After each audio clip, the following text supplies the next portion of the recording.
This isn't gonna work well. It's fun. Hey everybody, welcome to Dirt Guy Drive Time, my personal vlog, talking from my truck on the way home from work. Still not a whole lot of traffic. Some bumps in the road though, apparently. That's always exciting. So yeah, yesterday, forgive me for going on the rant. Y'all may not agree with all of my conclusions. Y'all might not agree with my religious or political viewpoints. But you can't argue with the fact that I bring it, yo. That was a lot of fun. It wasn't a lot of fun. Whatever, I'm gonna move on from there. So, you know, I almost was thinking I don't have anything to talk about today. I almost didn't make a video, but I wanted to make a video. So, I was saved by a phone call, frankly. I'm sitting here driving along, I get a call from someone that I can't say who they were because people know about my channel. But it wasn't any of my bosses. Anyways, I'm talking to this person, they're asking me some questions, and I found myself in a position where I had to either give misleading answers, incomplete answers, maybe even not exactly telling the truth. You know, it doesn't sit well with me to do that, but if I was completely 100% above board, there could be consequences, is what I'm saying. It's just a game that you got to play in the business I'm in, and I'm uncomfortable with it. I don't like doing it, frankly. It's not my thing, yo. But as I was thinking about that, and the fact that I have nothing to tell you but that story, I started getting some flashbacks to my days in the car business. Yeah, I was a contractor for a number of years. Economy took a dump. I was without a company, without a home, actually, without a family. It was some bad times. I was talking to a dude that works in the car business. I said, hey, is the car business hiring? He goes, oh yeah, they're always hiring, man. You'll love it. You're gonna make $1 million a year if you work in the car business. I'm down. I can do $1 million a year. I wouldn't even complain about it. I would just take the money smiling. Thank you, sir. Thank you for my $1 million. I'd even split some with somebody. Probably my other half, which was me at that point. Boom, I'm keeping all of it. So anyway, I applied, I got the job. I didn't know squat about selling cars. You go through a bunch of training to learn about, hey, this car's got these features, and hey, this car's got these features. You learn demographics. Our demographic is the 20-something to 40-something, and they like this color, and this kind of car will appeal to this political person or something. You learn all this junk, all right? So I learned it. You got to get certified before you can get out on the floor and sell your damn car. Other than that, you're making minimum wage. That's what it was. Minimum wage was guaranteed, and that was it. I can't live off minimum wage. I couldn't, actually, even at that time. I couldn't. I was spending money on child support, baby. You know what that costs a brother? I did like 3 accents in one shot. Anyway, so I'm doing the thing selling cars, and you very quickly learn that to sell a car, you have to lie. You have to lie. Or you have to deceive. Or you get to play games. You can't just straight up say, this car is an excellent value, sir, and it comes in these various colors, and would you consider purchasing one today? You can't do that. No. Let's just say, for starters, you take someone for a test drive, they're interested in coming inside. That was the deal. You got to get them inside. And you sit down and you do what's called a Foursquare. If you go to buy a car and they bring out a Foursquare, understand they are starting to work the deal, baby. Foursquare talks about things like a monthly payment, down payment, credit score, out the door price of the car. All right, that kind of thing. I don't remember all of it because I banished it from my memory. But what we will do is sit down and say, okay, sir, you've picked a $30,000 car. Congratulations. And then you had like, I don't know, 20% of it to get out the door or something like that. I forgot what we used at the time. So it'll be like, or just pick a number, $34,000 out the door with all the fees and taxes and everything included. And so for that, and then what you would do is you would take 10%? Let's see. Anyway, if it's a $30,000 car, you pick the number 300. All right, what is that? 1%? I think it's 1%. And double it, and then say, okay, this car on average is going to cost you, you doubled it, right? So it's 600 to, and then add it again to 900 a month, somewhere in there. Does that fit your budget? Because right there, if they go, yep, that's in my budget. If you sold that car at that 600 bucks a month, all things being equal, you'd kill it.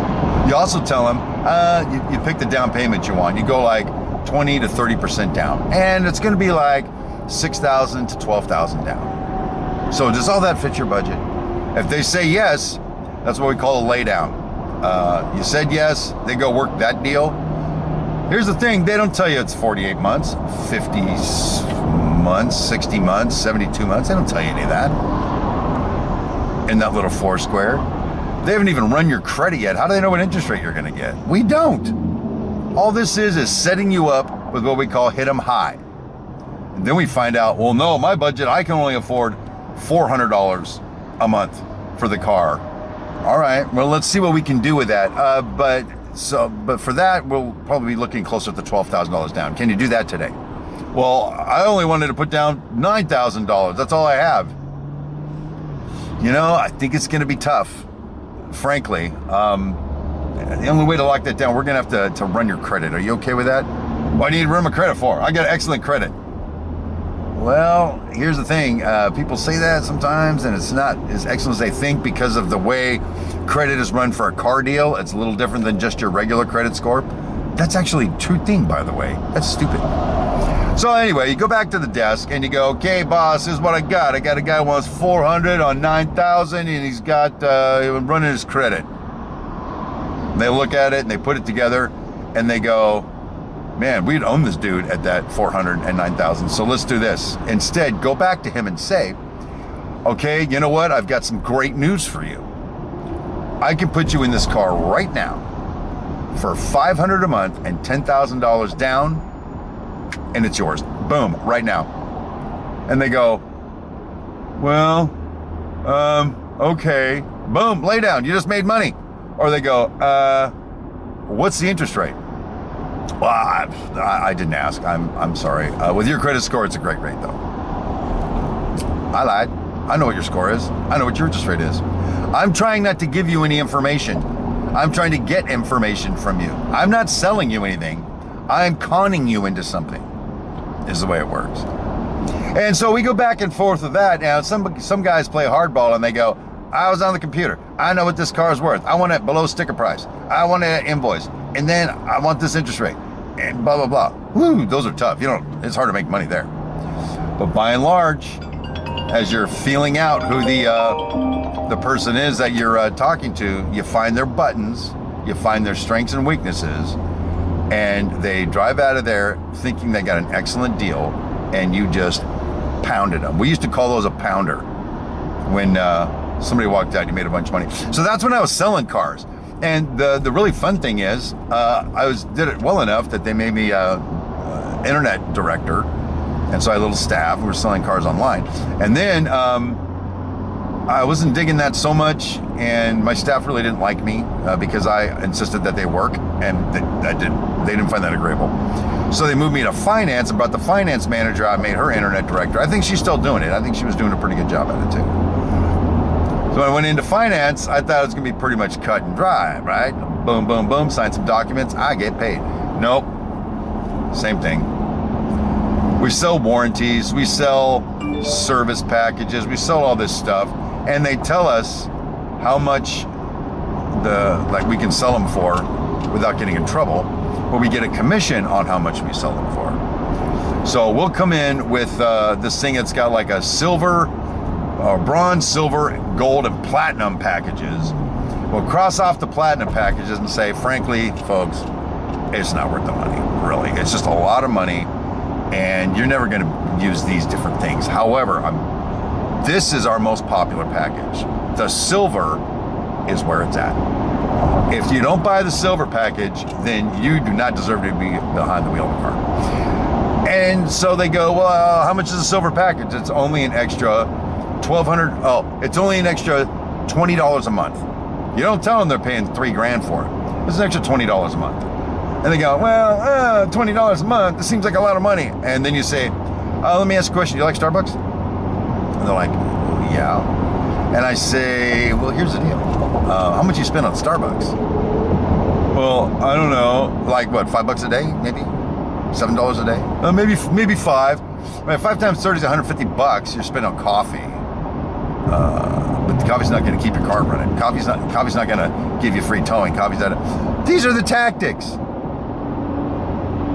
But the thing is, the significant observation is, I had to be devious. I had to be, well, devious is probably the best word. I had to con people into buying stuff.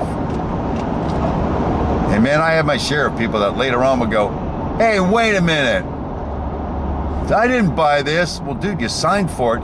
Yeah, but you said it was this. I may have actually said it was something that it wasn't. I couldn't take it anymore, by the way.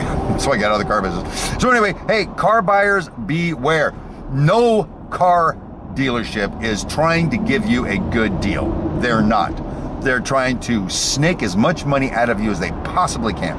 The only exception to that ever that I know of was when Saturn was in business, because they go, you want the car? There's the price. No negotiating, no nothing. It was done.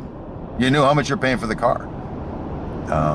So there they weren't pounding anyone that I'm aware of. My sister used to work for them, and I think she's ethical. I don't know, I haven't talked to her in a while. So anyway, there you go. That is my actually random crap that'll change your life video for the day. How the car business is done and what to watch out for if you go to buy one.